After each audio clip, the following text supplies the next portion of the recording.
شب زفاف در دوران قدیم ایران و تا حدی در همین دوران خودمون نکات شوکه کننده‌ای داره که با شنیدنشون مختون سود میکشه.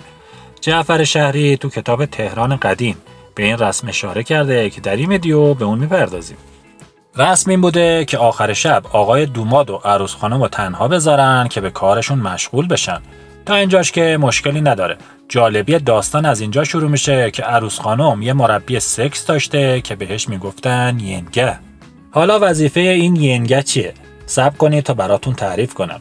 ینگه وظیفه داشته عروس خانم رو راهنمایی کنه که چجوری با آقای دوماد عشق بازی کنه و شب آخر دختر بودنش رو جشن بگیره. حالا یه جاش خیلی معذب کننده. ظاهرا زنهای فامیل پشت در میموندن تا ببینن آقای دوماد چی کار میکنه و اگه نواقص تو کارشونه بهشون تذکر بدن.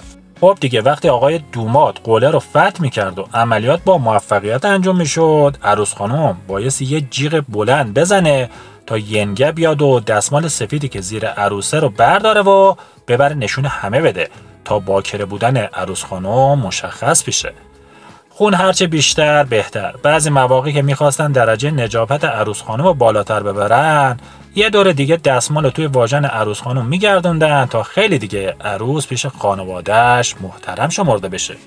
حالا اگه آقای دوماد نمیتونست کار رو شب اول انجام بده، باعث یه چند شبی تمام ملت رو شام میداد تا زمانی که دستمال سفیده رو به خون آغشته کنه و دیگه مهمونا مطمئن بشن و برن خونشون. اگه آماده اید بریم یه کمی بیشتر در مورد جزئیات این شب جنجالی براتون بگیم. شب زفاف بعد از مراسم عروسی آغاز میشه. زنان مسن خانواده با چراغ‌های در دست عروس رو تا اتاق زفاف همراهی میکنن، در حالی که مهمانان با هیجان شایعه می‌کردند که آیا عروس پاکدامنه یا نه.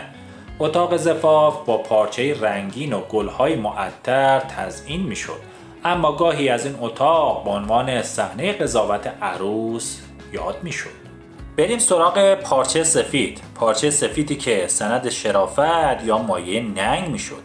یکی از جنجالی ترین بخش ها آماده سازی پارچه سفید بود که قرار بود خون بکارت عروس رو نشون بده. زنان مسن‌تر و گاهی حتی مادر دوماد پشت در اتاق می نشستند و منتظر نتیجه می شدند. اگه پارچه خونالود ارائه نمی شد، رسوایی بزرگی به راه می افتاد و گاهی حتی سرنوشت عروس در همون شب کذایی تعیین می شد. اگه تا اینجا ویدیو رو دیدید و ازش لذت بردید، لطفاً ویدیو رو لایک کنید تا یکی دیگر جنجالی ترین و شاید بگیم شوکه کننده ترین صحنه های شب زفاف رو براتون بگیم.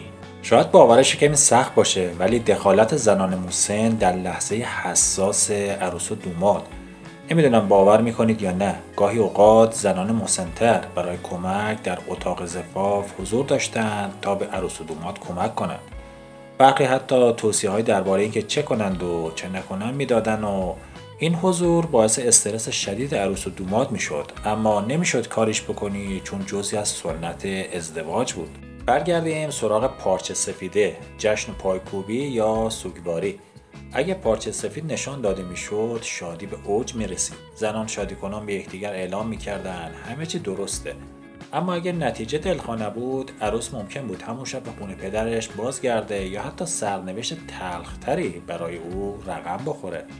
برای عروس ها این شب بیشتر شبیه یک محاکمه بود تا یک شروع عاشقانه. گاهی حتی از مواد مخدر یا آرام بخش های سنتی برای کاهش استرس عروس استفاده می شد.